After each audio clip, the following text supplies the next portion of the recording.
The morning after Marcus left, Nena woke to find Liho's side of the bed cold and empty. She found him standing at the floor-to-ceiling windows of his suite, fully dressed in black, staring out at Seoul as the city began to wake. His shoulders were rigid with tension, his hands clenched at his sides, and even from across the room she could feel the weight of whatever he'd discovered crushing down on him. Liho. He didn't turn around. His reflection in the glass looked like a ghost, pale and haunted. I know who he is. Nena crossed the room, her bare feet silent on the cold marble floor. She wrapped her arms around herself, suddenly feeling exposed in just his shirt. Who? The suited man, the one who was with Marcus yesterday. Liho's voice was hollow, scraped raw. I had my people working all night, digging through old files, making calls to contacts I haven't spoken to in years, pulling every favor I had left, and they found him. He finally turned to face her, and the look in his eyes made her blood run cold. His name is Yi-Sung Park, and his father worked for me. Nena's throat tightened. She knew where this was going, could see the guilt already eating him alive. Worked for you. His father was my second in command, my right hand, the man I trusted more than anyone else in this world. Liho's jaw clenched so hard she could see the muscle jumping. We grew up together on the streets. We built this organization from nothing. He was my brother in every way that mattered, and then he betrayed me. The pieces started falling into place in Nena's mind, sharp and cutting. He was the one who set up the ambush, the one who got Yuna killed. Yes, the word came out like broken glass. He made a deal with the Yakuza, sold out our entire operation for money, for 30 pieces of silver just like Judas. The ambush was supposed to take me out, eliminate the competition, and he'd walk away rich and untouchable. Liho's hands were shaking now. But Yuna was in the next room. She heard them coming. She tried to warn me, and they shot her for it, 3 times, center mass. She died in my arms, while my best friend's betrayal bled her dry. Nena grabbed his hands, stilling their trembling. And you killed him for it. 3 days after I buried Yuna, I put a bullet in his head. Liho's eyes were dark and empty. I made him watch a video of his son first. Yi-Sung was 17 years old, playing basketball in their driveway, completely unaware his father was about to die. I wanted him to know what he was losing, what his greed had cost him. Then I pulled the trigger. Oh God, Liho. Yi-Sung was 17 when I made him an orphan. Liho pulled away from her, packing like a caged animal. And now, 12 years later, he's come for his revenge. He's spent over a decade building power, making alliances, waiting for the perfect moment to destroy me. And I handed it to him on a silver platter. You. He's going to use you to break me the same way his father broke me with Yuna. Before Nena could respond, the door to the suite burst open so hard it slammed against the wall. Mrs. Choi, her supervisor, stumbled in. Her face was deathly pale, mascara streaked down her cheeks in thick black rivers, and her hands were shaking so violently she could barely stand. 2 of Liho's guards tried to grab her, but Liho held up his hand. Let her speak. Mrs. Choi collapsed to her knees in the middle of the suite, sobbing so hard her whole body convulsed. I'm sorry. I'm so sorry. God forgive me, I'm so sorry. I didn't know it would go this far. I didn't know he would actually try to kill her. I thought. Her words dissolved into incoherent crying. Liho's voice cut through her sobs like ice. What did you do, Mrs. Choi? It was me. She looked up, tears streaming down her face, snot running from her nose. She looked destroyed. Broken. I'm the one who tampered with your door that first night. I'm the one who made sure Miss Kim walked into your room when you were vulnerable. I'm the one who's been feeding information to Yi-Sung for the past 6 months. Every meeting, every schedule change, every security detail, all of it. It was all me. Nena felt like she'd been punched in the stomach. The room tilted, her vision blurring at the edges. Why? Why would you do that to me? I never did anything to you. Mrs. Choi's face crumpled. Not to you, never to you, to him. She pointed at Liho with a shaking hand. My daughter, her name was Park Minjae. She was 23 years old, studying to be a doctor at Seoul National University. She was brilliant, beautiful, kind. She volunteered at children's hospitals. She wanted to save lives. Her voice broke. 11 years ago, she worked part-time at a nightclub Mr. Kang owned, just to pay for medical school. She was working the coat check. Just the coat check. She wasn't involved in anything illegal, didn't even know what the club really was. Liho's face had gone completely white. The Valentine's Day massacre. Yes, Mrs. Choi's hands clenched into fists. A rival gang attacked during a Valentine's party. They came in shooting. My Minjai was in the wrong place at the wrong time. She took 3 bullets. I got to the hospital just in time to hold her hand while she died. Her voice dropped to a broken whisper. She was scared. So scared. She kept asking me why this was happening. Why someone would shoot her when all she did was hand out coats and smile at customers, and I had no answer. Because there was no reason. She died for nothing. Collateral damage in a war she didn't even know existed. I remember her. Liho's voice was barely audible. I came to the hospital. I held her other hand. I told her she was going to be okay. You lied to her. Mrs. Choi's hatred burned through her tears. You lied to my baby girl in her final moments. You promised her she'd be fine, and then she died anyway.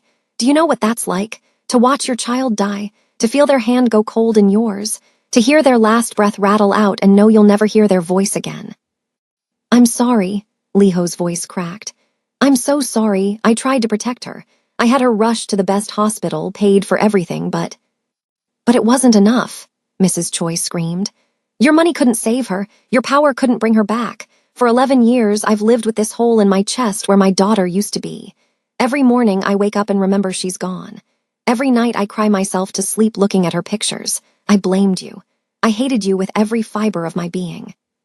So when Yi-sung approached me 6 months ago, when he told me he wanted to make you suffer the way I've suffered, I said yes without hesitation.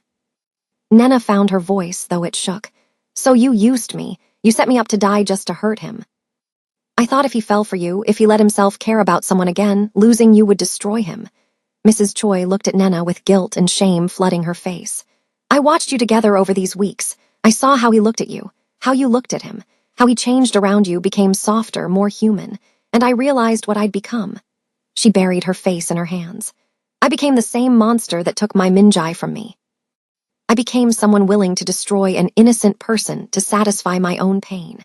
I'm no better than the men who killed my daughter. Liho pulled his gun and pressed it against Mrs. Choi's forehead. His hand was perfectly steady, his face carved from stone. Give me one reason why I shouldn't kill you right now. One reason why I shouldn't put a bullet in your skull for what you've done. Mrs. Choi looked up at him, tears still streaming, but her voice was calm. I don't have one. I deserve to die. I betrayed an innocent woman. I helped a man who wants to kill you both. There's no excuse, no justification that makes what I did okay. She closed her eyes. But before you pull that trigger, let me tell you what Yi-sung is planning. Let me at least save the life I tried to destroy. It's the least I can do. The only thing I can do. Liho didn't lower the gun. The barrel pressed harder against her skin, leaving a circular indent. Talk! You have 30 seconds. Yi-sung has been building his power for over a decade. He's made alliances with every organization that wants you dead. The Russians, the Chinese triads, the Yakuza, even some of your own former associates who resent your control. Mrs. Choi spoke quickly, her words tumbling over each other. He has files, documents, financial records showing every transaction you've ever made, names of everyone in your organization, evidence linking you to corrupt politicians, police officers, judges. If he releases that information, you don't just lose your empire. You go to prison for life. Everyone connected to you goes down. Your men, their families, everyone. Nena's heart was pounding. There has to be a way to stop him. There is, tomorrow night, midnight, Pier 17 in the warehouse district. Mrs. Choi opened her eyes, looking directly at Liho. He's arranged a meeting. He says if you come and surrender everything, your organization, your assets, all your leverage, he'll let everyone else walk away free, including Miss Kim. He'll destroy the files and disappear. It's a trap, Nena said immediately. He's going to kill you the moment you show up. Of course it's a trap. Liho finally lowered the gun. But it's also the only card we have left to play. He looked at Mrs. Choi with an expression Nena couldn't read. Understanding, disgust, pity, maybe all three.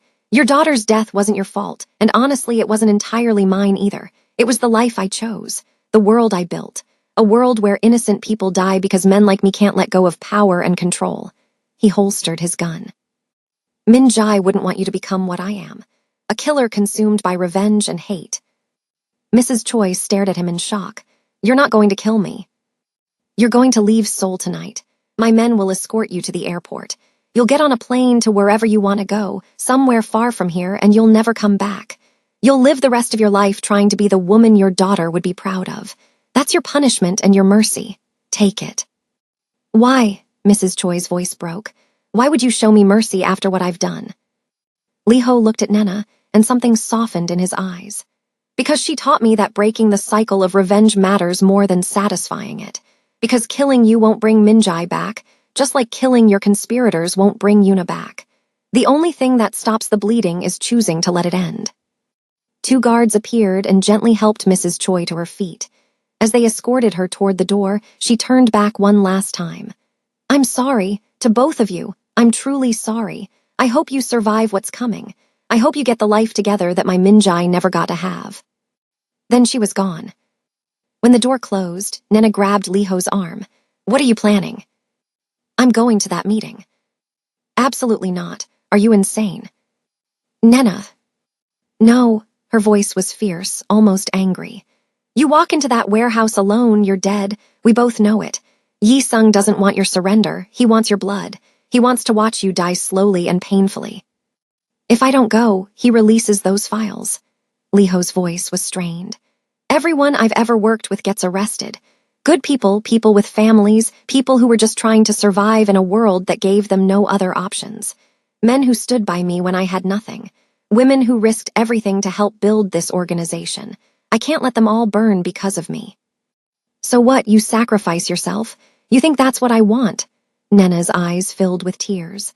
I didn't fall in love with you just to watch you walk to your death like some tragic hero. Liho cupped her face in both hands, his thumbs wiping away her tears. I've been dead for 12 years. You brought me back to life. You made me feel again, made me want to be better. And if dying means keeping you safe, means keeping you alive and free, then I'll do it gladly. I'll do it knowing that loving you was worth everything. That's not love, Liho. That's guilt. The words came out harsh, cutting. You're still trying to save Yuna. You're still trying to make up for not being able to protect her. But I'm not her. I'm not some fragile thing that needs you to die for her. The words hit him like a physical blow. He stepped back, his face cracking with pain and recognition. Maybe you're right. Maybe I am still trying to save her. Maybe I'll spend the rest of my life trying to make up for that failure.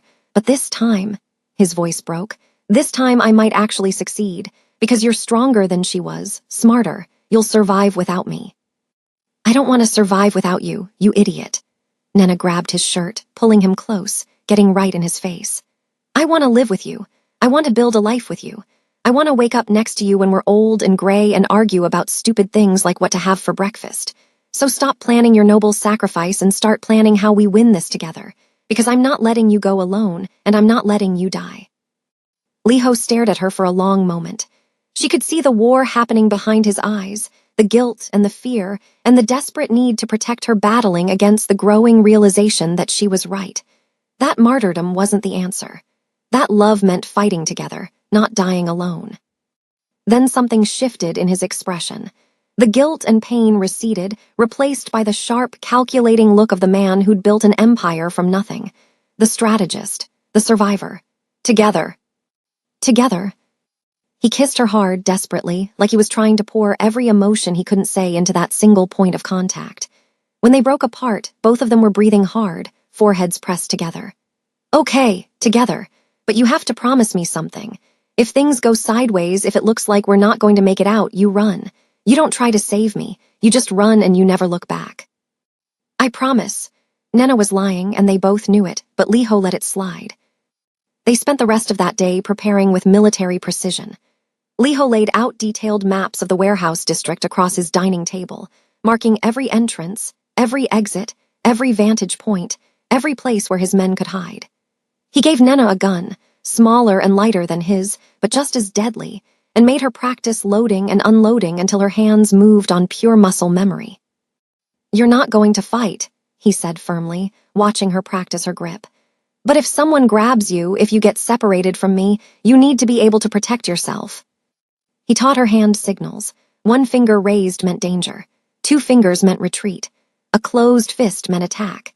He showed her pressure points on the human body, places where even a small woman could cause serious pain to a larger opponent. How to break a grip by twisting toward the thumb. How to use her smaller size and lower center of gravity as an advantage. How to go for the eyes, the throat, the groin without hesitation. Don't fight fair, he said, adjusting her stance. Fair fights are for people who have the luxury of losing. You fight dirty. You fight to survive. You do whatever it takes to get back to me." As the sun set and darkness fell over Seoul, the tension in the suite became almost unbearable. Neither of them could eat. Neither of them could sit still.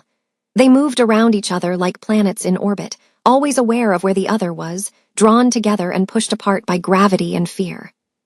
Around 10 p.m., Liho found Nena standing at the window, staring out at the city lights. He came up behind her, wrapping his arms around her waist, pulling her back against his chest. "What are you thinking about?" "Everything, nothing." She leaned into him, savoring his warmth. "I'm thinking about how much my life has changed in just a few weeks. How I went from being a broke, desperate housemaid who couldn't afford to eat to being here with you, preparing to fight for our lives against a man who wants us dead. Do you regret it, any of it?" "Not for a second." She turned in his arms to face him. "Even if tomorrow goes wrong, even if this is all the time we get, I don't regret it. You saved me, Liho. Not just from starving or from being alone in a foreign country. You saved me from myself, from my shame and my past and my belief that I didn't deserve good things." His arms tightened around her. "You saved me first. I was a ghost haunting my own life, just going through the motions, waiting to die. And then you stumbled into my room with your big eyes and your pride and your stubborn refusal to give up, and you woke me up. You made me want to live again." They made love that night slowly, tenderly, like they were trying to memorize every touch, every sound, every sensation. Afterwards, tangled together in sheets that smelled like them both, Liho whispered against her hair, "I need to tell you something, in case tomorrow goes wrong." "Don't talk like that." "Listen to me." His arms tightened, holding her closer. "There's a safe deposit box at Seoul National Bank, box number 1847. Inside is everything you'll need to disappear if something happens to me. Money, lots of it. New identity papers with 3 different names. Contacts in other countries who owe me favors and will help you without asking questions. The key is taped under the nightstand in your suite. If I don't make it out of that warehouse, you take that box and you run. You get on the first plane out of Korea, and you never look back." Nena's eyes burned with tears she refused to let fall. "I'm not leaving you. Promise me anyway, please. I need to know you'll be safe." "I promise." The lie tasted like ash, bitter and wrong. "If something happens to you, I'll take the box. I'll disappear. I'll live." She hated herself for the deception, but she could feel how much he needed to hear it. He pulled her impossibly closer, burying his face in her hair, breathing her in. "I love you. I need you to know that. Whatever happens tomorrow, in that warehouse or after, I love you more than I've ever loved anyone, more than I thought I was capable of loving." "I love you too." Nena kissed him, tasting salt from tears she didn't remember crying. "We're going to be okay. We're going to win. We're going to walk out of there together and build the life we deserve." "We're going to win," he repeated, but his voice lacked conviction. Neither of them slept that night. They lay tangled together, watching the city lights slowly dim as Seoul drifted toward morning, each lost in their own thoughts, their own fears, their own desperate prayers to gods they weren't sure were listening. The next day crawled by with agonizing slowness. Every minute felt like an hour. Every hour felt like a day. Liho made calls, giving quiet instructions to his men, repositioning assets, setting up contingencies.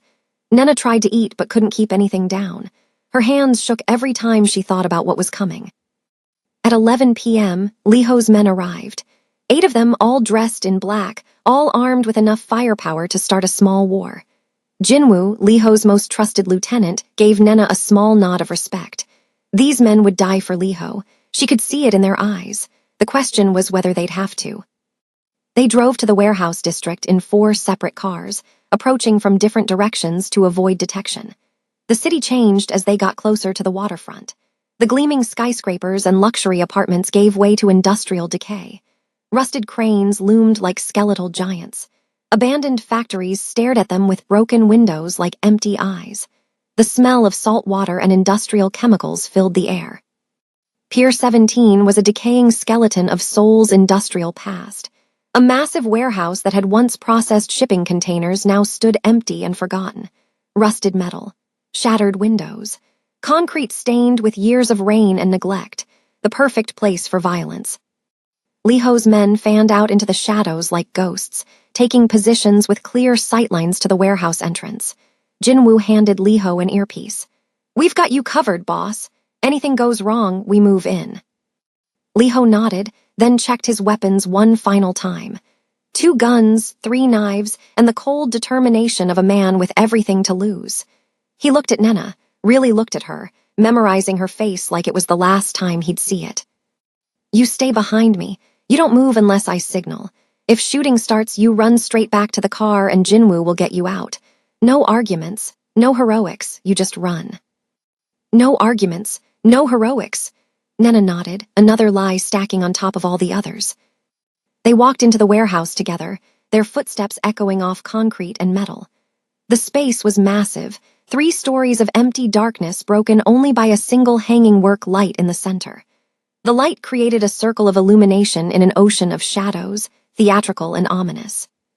Standing in that circle of light was Yi-sung. He looked different than he had at the hotel. Younger somehow, almost vulnerable, despite the dozen armed men flanking him like a small army. And beside him, looking smug and terrified in equal measure, stood Marcus. Her ex-fiancé had bruises on his face that hadn't been there before. Yi-sung's hospitality clearly had limits. "Liho Kang." Yi-sung's voice echoed through the cavernous space, bouncing off walls and rafters. "The man who killed my father, thank you for coming. I half expected you to run." "Let's skip the speeches and the posturing." Liho's voice was cold, controlled, carrying none of the fear Nena knew he felt. "What do you want?" "What do I want?" Yi-sung laughed, but there was no humor in it, only bitterness and pain. "I want you to understand what you took from me. I want you to feel it in your bones. I was 17 years old when you murdered my father. 17, still in high school, still believed the world was basically good. Do you know what that's like? To come home from basketball practice and find police at your door, to be told your father is dead. To learn that he didn't just die, that he was executed, murdered, shot in the head while he begged for his life." "Your father didn't beg." Liho's voice was flat, emotionless. "He died silent, I'll give him that much." Yi-sung's face twisted with rage. "You took everything from me. My father, my family's honor, my mother's will to live. She killed herself 6 months after he died. Couldn't handle the shame and the grief. I came home from school and found her in the bathtub with her wrists slit. I was 18 years old and an orphan because of you." For the first time, something flickered across Liho's face. Not quite guilt, but close. "I didn't know about your mother, I'm sorry." "You're sorry?" Yi-sung's voice rose to a shout. "You're sorry. Your sorrow doesn't bring them back. It doesn't give me back the life I could have had, the family I lost, the childhood that ended the day you pulled that trigger. Your father betrayed me." Liho's voice didn't waver, but Nena could hear the strain underneath. "He sold me out to the Yakuza. He set up the ambush that killed Yuna and 23 other people. He chose his greed over loyalty, over friendship, over innocent lives. He made his choice." "That's your story." Yi-sung's eyes blazed with hatred so pure it was almost beautiful in its intensity. "But I have a different one. My father tried to get out. He wanted to leave your organization to go legitimate to give me and my mother a normal life. We were going to move to Busan. He'd saved enough money for a small business. And you wouldn't let him. You told him nobody leaves, nobody walks away. So he made a deal with your enemies to buy our freedom, and you killed him for wanting to be free." Liho was silent for a moment. When he spoke, his voice was quiet, almost sad. "Is that what he told you?" "It's the truth." "Then your father lied to you." Liho took a step forward, and immediately 6 guns trained on him. He stopped but didn't retreat. "I never stopped anyone from leaving. Half my original crew went legitimate over the years, and I wish them well. I gave your father a choice, stay or go. He chose to stay. And then he chose to betray everyone who trusted him. 23 people died in that ambush, Yi-sung. 23, not just Yuna. Bodyguards, servers, a coat check girl who was just trying to pay for medical school. People with families, people with dreams. Your father's greed killed them all." "You're lying," but Yi-sung's voice wavered slightly. "I have proof, phone records, bank transfers, messages between your father and the Yakuza lieutenant arranging the whole thing." Liho pulled out his phone and tossed it across the space between them. It skidded across the concrete, stopping at Yi-sung's feet. "It's all there, read it, see what kind of man your father really was." Yi-sung stared at the phone like it was a live grenade. Slowly, hands shaking, he picked it up. He scrolled through documents, his face growing paler with each passing second. Nena could see the exact moment his world shattered. His hands started trembling. His jaw went slack. His eyes filled with tears. No, this can't be, he wouldn't. Your father wasn't a hero trying to escape. Liho's voice was merciless, cutting through every illusion, every comfortable lie. He was a traitor who sold out his family for money. $7 million, that was the price. And when the deal went wrong, when the Yakuza decided to keep the money and kill everyone anyway, he died knowing what he'd done. Knowing his greed had murdered innocent people.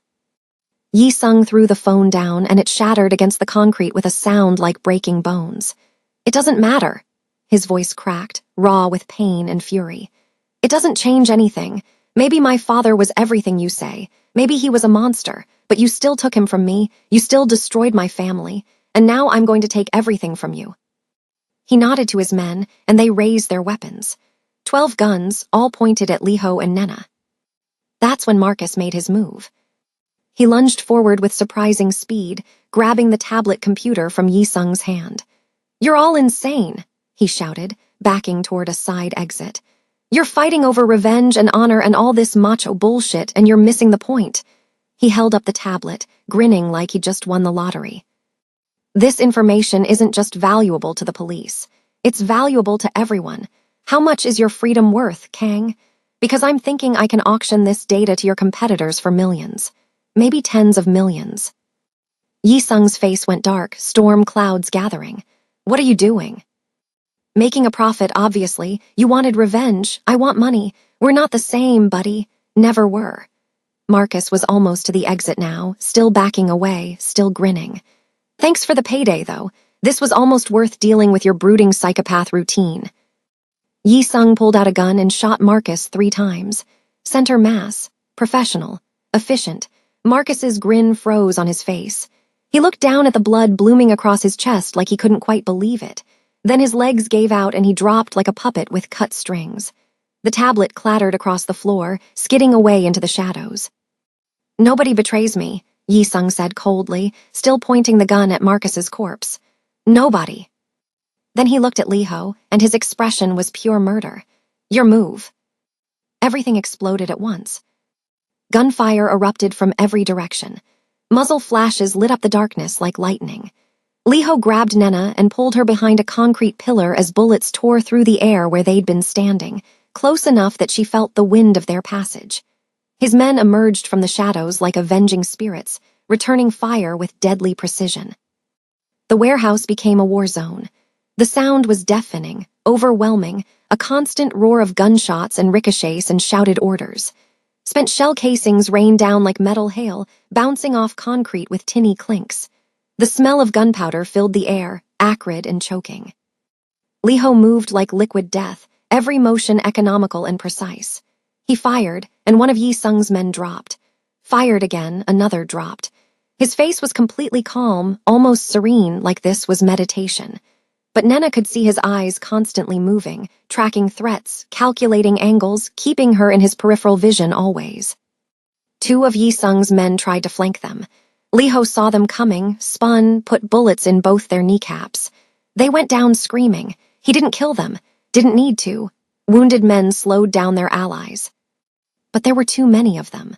For every man Liho dropped, another took his place. They kept coming, wave after wave, and his ammunition wouldn't last forever. Nena stayed behind the pillar, her heart hammering so hard she thought her ribs might crack. She could hear Liho's voice through the chaos, calm and controlled, directing his men like a conductor leading an orchestra of violence. She could smell gunpowder and blood and her own fierce sweat. Then she saw it. The tablet Marcus had dropped. It was lying in the open about 10 feet away, still illuminated by that single hanging work light. And Yi-sung was moving toward it, using his men as cover, getting closer with each passing second. If he got that tablet, if he uploaded those files to the cloud, everything Liho had built would burn. Everyone he'd ever worked with would go to prison. Nena didn't think, didn't plan, didn't hesitate. She broke from cover and sprinted toward the tablet, her feet flying across the concrete. She heard Liho shout her name, heard the absolute terror in his voice, but she didn't stop. She couldn't stop. She grabbed the tablet just as Yi Sung's hand reached for it. His fingers closed around her wrist like a steel trap. "Stupid girl." He yanked her up, spinning her around, pressing a gun to her temple so hard it hurt. "Everybody stop! Stop shooting or I blow her brains out right now." The gunfire ceased instantly, like someone had thrown a switch. The warehouse fell silent except for the ringing in Nena's ears and the sound of her own panicked breathing. Yi Sung dragged her backward, using her as a human shield, the gun pressed against her head hard enough to bruise. She could see Lee Ho frozen in place, his own gun pointed at them but useless. She could see the absolute terror on his face, see him age 10 years in 10 seconds, see the exact moment his worst nightmare came to life. "Drop your weapons," Yi Sung commanded, his voice echoing through the warehouse. "All of you, drop them now or she dies. I'll do it. I swear to God, I'll paint these walls with her." Lee Ho's men hesitated, looking to their boss for orders. Lee Ho's eyes locked on Nena's. She saw him calculating, weighing options, running through scenarios. Saw him trying to find a way out that didn't end with her dead. Saw the exact moment he realized there wasn't one. "Do it." His gun clattered to the floor, the sound impossibly loud in the silence. "Drop your weapons." His men followed suit, guns hitting concrete all around the warehouse. "Good boy." Yi Sung's grip on Nena tightened painfully. "Now you know what it feels like, to be helpless, to watch someone you love about to die and know there's nothing you can do to stop it. This is what you did to me, Kang, this exact feeling, and now you get to live with it forever." "Please." Lee Ho's voice cracked, and Nena had never heard him sound like that before. Broken, desperate, human. "She has nothing to do with this. She's innocent. Let her go. You want revenge, take it. Kill me. I'll get on my knees right now and you can put a bullet in my head. But let her go first, please, I'm begging you." "Why should I?" Yi Sung laughed, a sound like shattering glass. "Why should I show mercy when you showed none to my father, when you showed none to my mother, when you took everything from me and never looked back? Because she taught me to be better." Lee Ho took a step forward, hands raised, completely vulnerable. "Because killing her won't bring your parents back. It won't heal your pain. It'll just create more of it. More grief, more guilt, more emptiness. I know, I've lived it. Don't become what I was. Don't let your father's mistakes define who you are." For just a moment, just a heartbeat, Nena felt Yi Sung's grip loosen slightly. Felt the gun drop a fraction of an inch from her temple. Saw something flicker across his face that might have been doubt or might have been recognition. But then his face hardened like concrete setting. "No, you need to feel what I felt. You need to know what it's like to lose everything." Nena didn't wait. She drove her elbow backward into Yi Sung's ribs as hard as she could, exactly the way Lee Ho had taught her, putting her whole body weight behind it. The impact sent shock waves up her arm, but she felt something give. Felt Yi Sung gasp and stumble. She twisted, bringing her knee up into his groin with all her strength. He made a sound like a dying animal. His grip faltered. Nena ripped free, tearing skin from her wrist but not caring, not feeling it. She ran, not away from the danger, toward Lee Ho, toward safety, toward home. Yi Sung raised his gun, his face twisted with rage and pain, and fired. The bullet caught Nena in the left shoulder, spinning her around. She felt the impact before the pain, felt herself falling, the concrete rushing up to meet her. She hit hard, the tablet skidding away into darkness.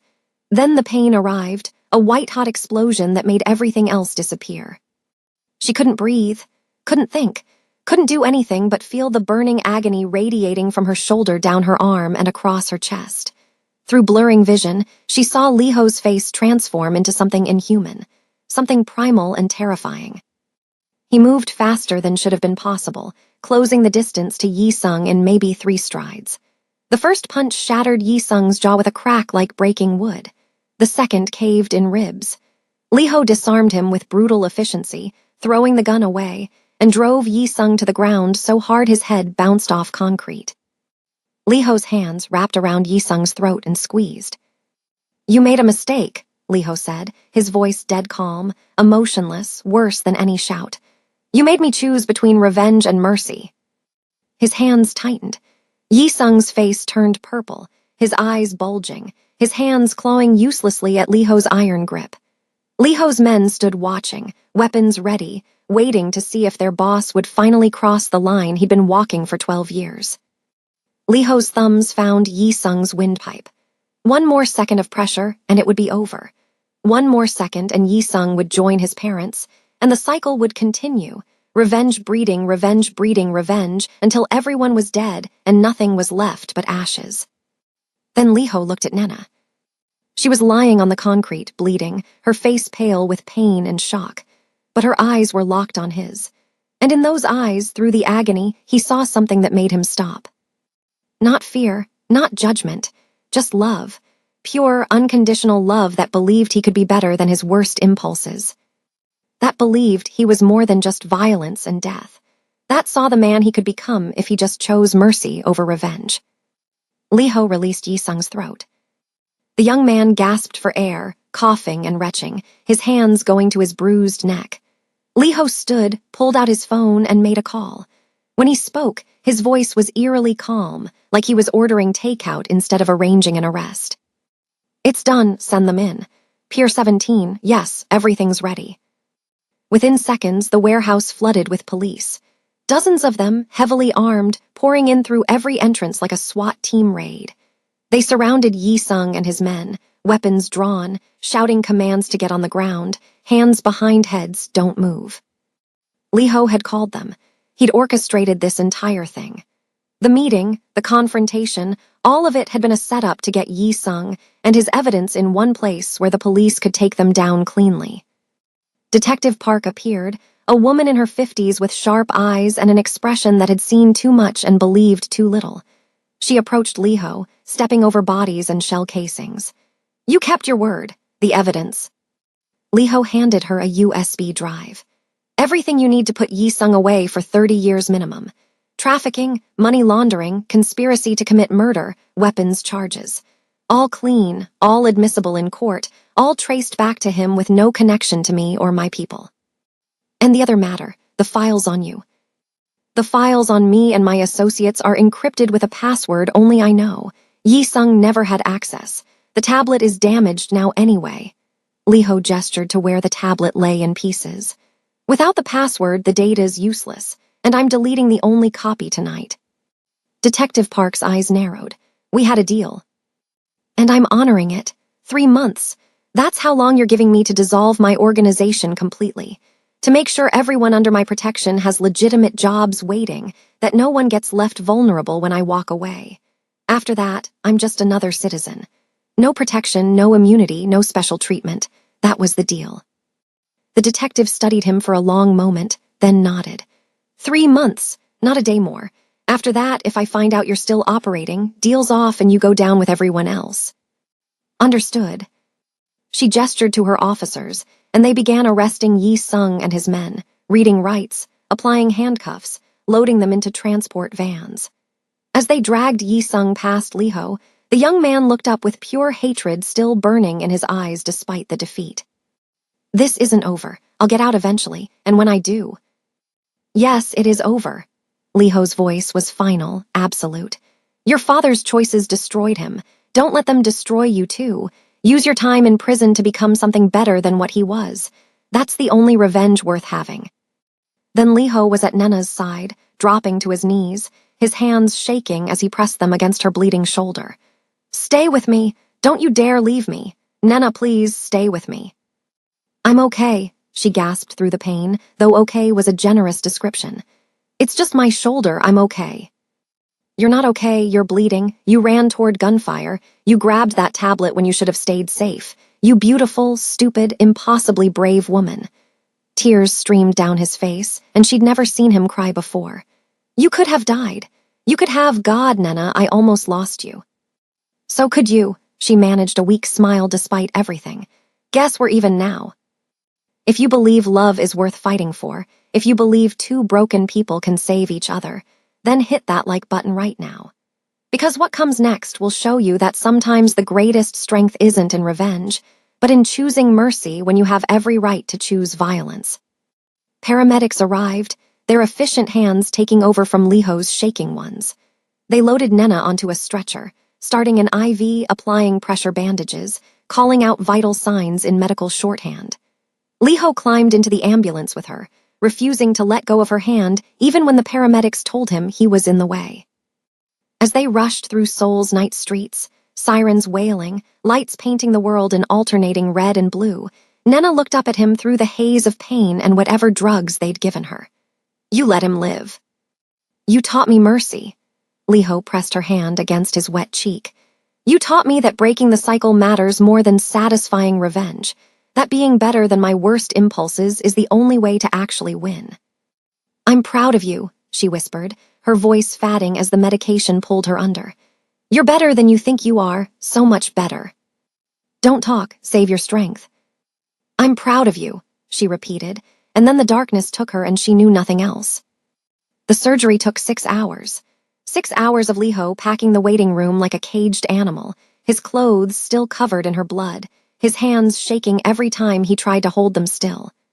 Jinwoo and the other men waited with him, silent and supportive, bringing coffee he didn't drink and food he couldn't eat. The bullet had missed her heart and lungs, but had shattered her shoulder blade into fragments. The surgeons had to piece it back together like a jigsaw puzzle, inserting pins and plates to hold everything in place.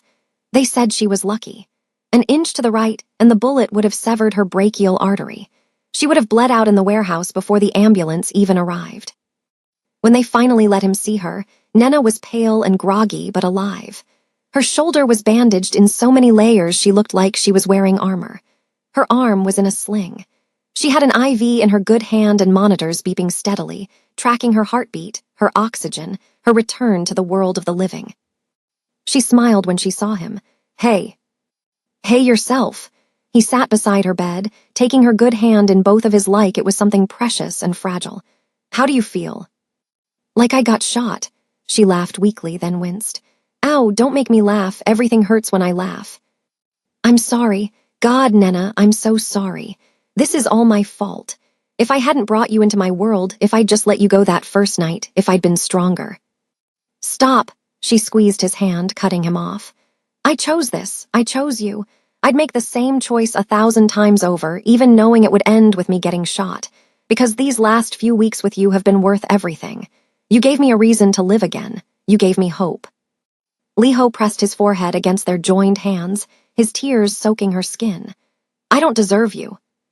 "Probably not, but you're stuck with me anyway. I'm very annoying that way." He laughed through his tears, a sound like breaking and healing at the same time. "I love you. I love you so much it terrifies me."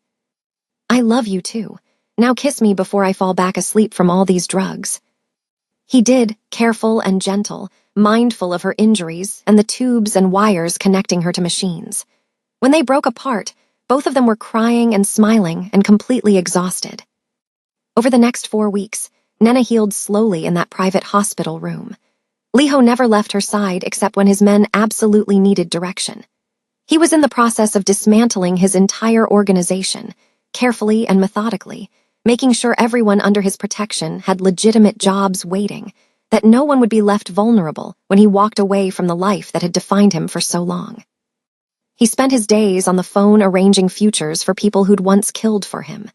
His evenings were spent with Nena, talking about everything and nothing, planning the life they'd build together, dreaming of a future neither of them had thought possible.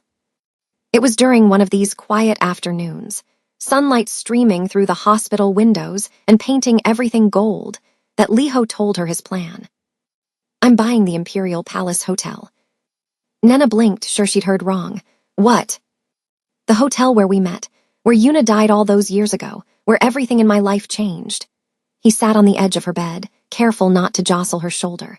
"I'm buying it, and I'm transforming it completely. The 18th floor, where you first walked into my room, is going to become luxury apartments for women fleeing domestic violence, trafficking survivors, anyone who needs a fresh start and a safe place to rebuild their lives." Tears filled Nena's eyes. "The basement levels will house a crisis center. We'll provide job training, legal assistance, counseling, medical care. Everything I wish had existed for all the people who got hurt in my world. Everything I wish could have saved that coat check girl, Mrs. Choi's daughter. All the innocent people who died because of choices I made." "That's beautiful," she whispered. "And I'm starting a security consulting firm. Legitimate, completely legal, using everything I know to protect people instead of hurting them." His eyes were bright with something that looked like hope. "We'll work with law enforcement to track down traffickers. We'll protect witnesses in major criminal cases. We'll help families find loved ones who have disappeared. Everything I built on violence, I'm going to rebuild on protection." He pulled a small velvet box from his pocket, and Nena's breath caught. "I want to build this new life with you, not just because I love you, though I do more than anything, but because you make me better. You see the man I could be instead of the monster I was. You believe in me when I can't believe in myself." He opened the box. Inside was a ring, simple and elegant, a single diamond on a platinum band. "Marry me, Nena. Be my partner in everything. Help me become the man you already see when you look at me." Nena was crying too hard to speak. She nodded frantically, holding out her good hand. "Yes, God, yes. 1,000 times yes." He slipped the ring onto her finger, then kissed her carefully, mindfully, like she was made of glass and gold and everything precious in the world. When they broke apart, both of them were crying and laughing at the same time, drunk on joy and relief and the impossible miracle of second chances. "I love you," Liho whispered against her forehead. "I'm going to spend the rest of my life proving I'm worthy of you." "You already are. You just had to choose to be." 6 months later, Nena stood in the newly renovated lobby of the Imperial Palace Hotel, watching workers put the finishing touches on what would soon open as Seoul's premier crisis center for women in danger. The marble floors still gleamed, the crystal chandeliers still sparkled, but the atmosphere had completely changed. Where once there had been cold opulence and the smell of money and fear, now there was warmth and hope and the promise of safety. Liho came up behind her, wrapping his arms around her waist, his hands resting on her stomach where their daughter was growing. 5 months along and already making her presence known with strong, insistent kicks that felt like tiny miracles. "What are you thinking about?" he asked, his voice warm against her ear. "How much can change in 6 months?" She leaned back against him, savoring his warmth and solidity. "How different everything is now, how different we are." Their security consulting firm was thriving beyond their wildest expectations. They'd helped reunite 12 families torn apart by trafficking. They'd protected 7 witnesses in major criminal cases, all of whom had testified successfully, and were now living under new identities in safe locations. They'd even worked with Interpol to dismantle 2 international drug rings, using Liho's knowledge of criminal operations to predict movements and intercept shipments. Liho's old organization had dissolved peacefully over the 3 months Detective Park had given him. His former associates had either gone legitimate or retired quietly to the countryside. The violence had ended. The cycle had broken. And every night, Liho came home to Nena, no longer haunted by ghosts, no longer drowning in guilt, just a man trying to be better than he was yesterday. The nightmares had stopped too. He no longer woke up shouting Yuna's name, reliving her death in endless replay. He slept peacefully now, one hand always resting on Nena's growing belly, feeling their daughter move beneath his palm, marveling at this new life they'd created together. "Your parents called this morning," Liho said. "They're flying in next week for the wedding. Your mom wants to know if we need help with anything." Nena smiled. Her family reconciliation had been one of the most painful and beautiful experiences of her life.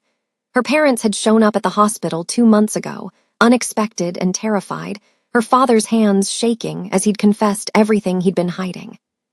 He'd been involved with low-level organized crime in Chicago for years, nothing major but enough to accumulate serious debts to people who didn't forget and didn't forgive.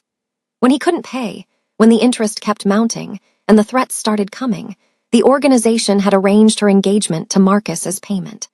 Her father's criminal connections and debts would be absorbed into Marcus's family business through the marriage, and everyone would profit. When Nena had exposed Marcus publicly, when she'd humiliated him and destroyed the wedding, she'd unknowingly blown up a carefully orchestrated criminal alliance. Her family had been terrified of retribution. That's why they'd gone silent. They hadn't abandoned her out of shame or anger. They'd pushed her away to protect her, to make sure the organization wouldn't use her to get revenge on her father. But Liho had taken care of everything. He'd used his connections, his reputation, his carefully cultivated relationships with organizations across the world to clear her father's debts completely. He'd made it known that Nena and her family were under his protection, and that anyone who touched them would answer to him. He'd given them the fresh start they desperately needed, asking for nothing in return except that they love and support Nena. Now her parents called every week, excited about becoming grandparents, grateful beyond words that their daughter had found a man who would move heaven and earth for her. Even her relationship with her sister had healed. Nena had flown back to Chicago for her sister's wedding, standing as maid of honor, finally forgiving herself for the pain she'd caused. "I can't believe we're getting married next week," Nena said, turning in Liho's arms to face him. "Small ceremony, just family and close friends, on the rooftop of this hotel where everything started." "Are you nervous?" he asked, tucking a strand of hair behind her ear. "Terrified, happy, excited, grateful, all of it at once," she laughed. "Is it normal to feel everything simultaneously?" "With you, everything is normal. Everything is right." He smiled, and it transformed his entire face. The hardness that had defined him for so long was completely gone, replaced by genuine warmth and peace and something that looked like contentment. "I love you," Nena said. "Both of us do." She placed his hand over their daughter, and they felt her kick in response, like she was saying hello. "I love you too, both of you, more than I ever thought possible." Liho kissed her forehead, her nose, her lips. "Thank you for saving me, for seeing something in me worth saving. Thank you for letting me." They stood together in the place where their story had begun, where Nena had stumbled into the wrong room and found exactly the right person. The hotel that had witnessed so much pain and death was being reborn as a sanctuary. And two people who'd been shattered by their pasts were building a beautiful future together, one choice at a time, one day at a time, choosing love over fear, mercy over revenge, healing over hurt. As the sun set over Seoul, painting the sky in shades of gold and rose and purple, they walked out of the hotel hand in hand, ready to face whatever came next. Tomorrow they would continue their work, helping others find the safety and hope they'd found in each other. Next week they would get married, promising forever in front of everyone who mattered. In 4 months, their daughter would be born, another chance at life and love and family. But right now, in this perfect moment suspended between past and future, they were simply two people who'd found each other in the darkness and chosen to walk toward the light together. Two people who proved that redemption was possible, that love could heal the deepest wounds, that mercy was stronger than revenge, and that second chances were real if you were brave enough to take them. The knife had been at her throat when Nena first walked into that wrong room, but she'd walked out with her heart whole, her soul healed, and the love of a man who would spend the rest of his life proving he was worthy of her. And in the end, that was the only story that mattered. Not the violence they'd survived or the pain they'd endured, but the love they'd chosen and the life they'd built from ashes. They had won, not through violence or revenge, but through something far more powerful. They had won through love, through mercy, through the simple, profound choice to be better than their worst moments. And that victory, hard-earned and beautiful and true, would last them a lifetime and beyond. If this story touched your heart, if you believe in second chances and the power of love to transform even the darkest souls, then subscribe to Afro-Korean World right now. Hit that subscribe button and join a community that believes broken people can heal, that love conquers hate, and that everyone deserves a chance at redemption. Share this story with someone who needs to hear that it's never too late to change, never too late to choose mercy over revenge, never too late to become who you were always meant to be. Thank you for being here. Thank you for believing. And remember, your story isn't over either. Subscribe now, and let's keep proving together that love always wins.